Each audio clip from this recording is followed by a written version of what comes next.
fans, do you want to win your share of $100,000? Simply enter the houseofboxing.com Fight Night Prediction Challenge. Compete with boxing fans around the world. Simply head over to houseofboxing.com and sign up now. Matt Lenihan Boxing Social in association with houseofboxing.com, Empire Fight Store.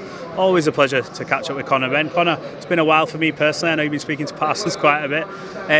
Let's talk about Jimmy Sains, one of the young pups in your gym. He's gone out there and done his thing tonight. Very harsh on himself. Says, I wanted a highlight reel knockout. Still got the victory, still got him out of there. What's your assessment of him and how he gets on in your gym? Yeah, do you know what? I didn't know that's what he said, but being your harshest critic is the best thing you can do. You know, being honest with yourself, having high expectations of yourself. And, you know, that's what I had early on in my career. You know, it was, I was so harsh on myself. It made me work harder, it made me work better. It made me apply myself more. You know, so I don't think that's a bad mindset to have. Is that just about having that championship mindset, that you don't rest on your laurels, you can always improve? Is that what you sort of boys preach in the gym? Always learning, always improving? Always learning, always growing, always working hard. That's just the way we are in the gym, all of us. Yeah, but we all push each other. The Sims camp is one tough camp. You know, it ain't fun and games in there. And we don't mess around. It's structured, there's routine. It's about accountability. The level of accountability to Tony and the team is we're on the ball constantly. You know, we don't fall off, we're on it. When you see a kid like that, does it sort of remind you when you were first starting out and how raw you were? When you look back to your first couple of fights to see where you've come, do you see the similarities or differences? What do you see when you see a guy like him doing it? Nah, Jim's cool, man. He's nothing like me. I was a nervous wreck. I was raw. Whereas Jim's cool, calm, collected, calculated, chilled, knows what he's got to do.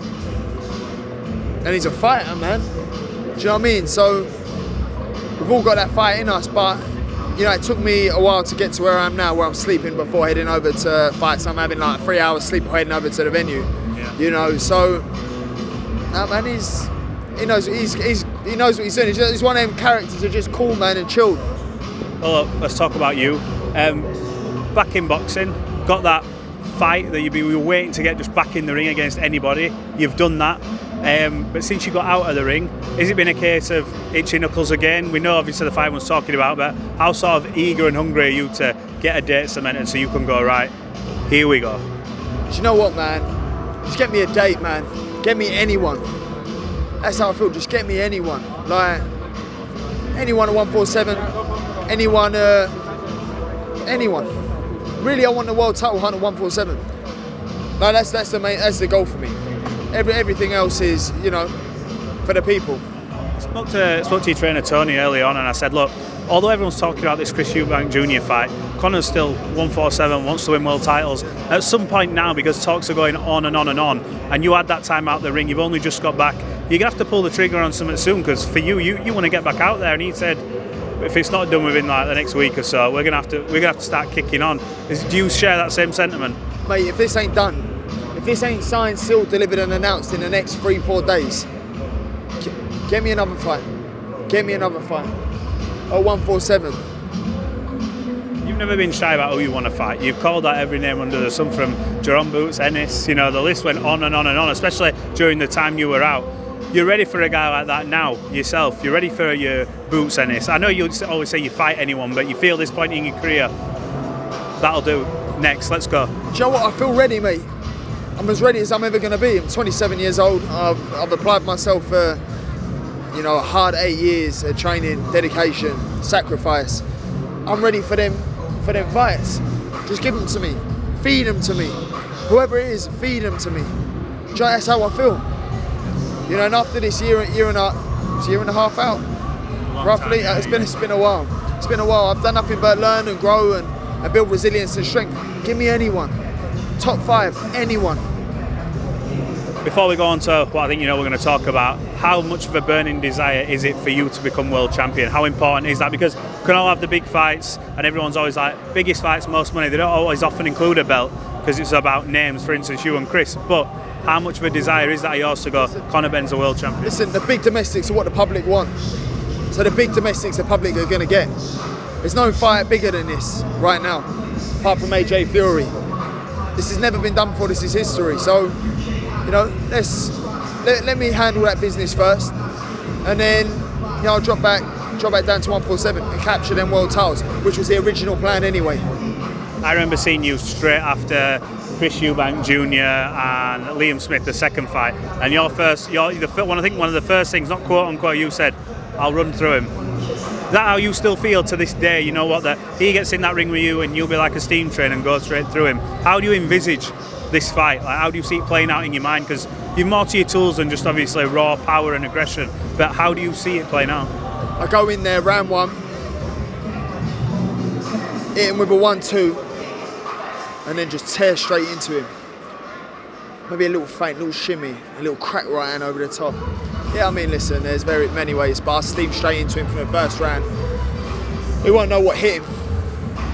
Right, obviously Chris Eubank Sr, he's back in the sport. He's obviously with Harlem Eubank now.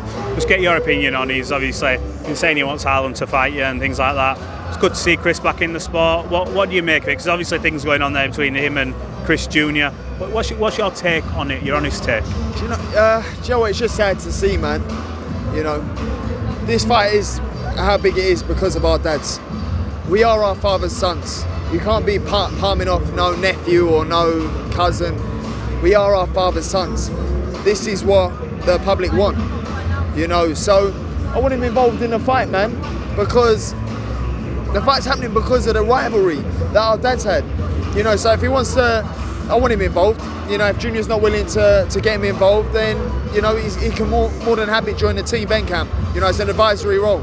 And more than jump in. I know that's mad to say, but I want him involved in the fight. I was going to say, would it mean a lot to you as part of the whole story to see him there, obviously alongside your dad? 'Cause your dad's openly said, "Look, I'll be walking with him. I'll be with Conor side by side." How much is that would that mean a lot to you to see him there with Chris or involved in any capacity? Listen, I hope they sort it out. You know, because it's evident to see, man. Listen, at the end of the day, all we have is family. When boxing goes, when your career goes, all you have left is family. All I have left is my dad. You know, and that's all that matters, is family. This is for family, this is for the bloodline. I spoke to Frank Kennedy in the week, and I said, look, often communication between themselves and the British Boxing Board of Control has been awry. This appeal thing went on, there was never any date. It was sort of like, oh, we don't know how long it's going to take. How confident and what have you heard about this being sanctioned, or even like, you know, have you heard anything at all regarding them sanctioning the fight between you and Chris, or do you is it a case of team and whatever happens? There's nothing more I can do. You know, I'm the fighter here. You know, you've asked me a question that my team are dealing with. All I know is that I'm willing to work with the board, willing to sit down with the board, willing to sort this out and put this to bed. Do you know what I mean? It's just dragging out too long. It's become a mess from what I'm hearing. But, you know, I want to try and go about things the right way. Got to remember, everything comes as a shock to me. I was a young man. I fought with fire because I was angry, I was hurt, I was disappointed, you know, so there's a lot of feelings about it, you know. Did I deal with it the right way? Hell no. Did I approach it the right way? Of course not. But I just don't think I could have done it any differently at the time. I don't feel like I knew what to do. Should I have taken PR advice and just gone missing and not said anything? Should I have shouted from the rooftops my truth? Should I have opened? You know, so there's so many things, but all I know is I do everything I do from the heart. So I don't look back at it and go, we regret, you mean? I mean, you've said, look, I could have done things a bit better, haven't you? But obviously, we're here now, and we're saying we need to see what comes of it and whatever happens in the background. Look, I won't keep you too much longer because I know you've got food coming. Have you got a message to all your fans? Can you give a message in English and for all your Spanish fans as well? Put me on the spot. English first, go on. Just want to say thank you to everyone, man. Quiero dar gracias a todos que me apoyen. And that we'll be back soon. Conor Benn, always a pleasure. We'll catch up soon. Thank you, bro.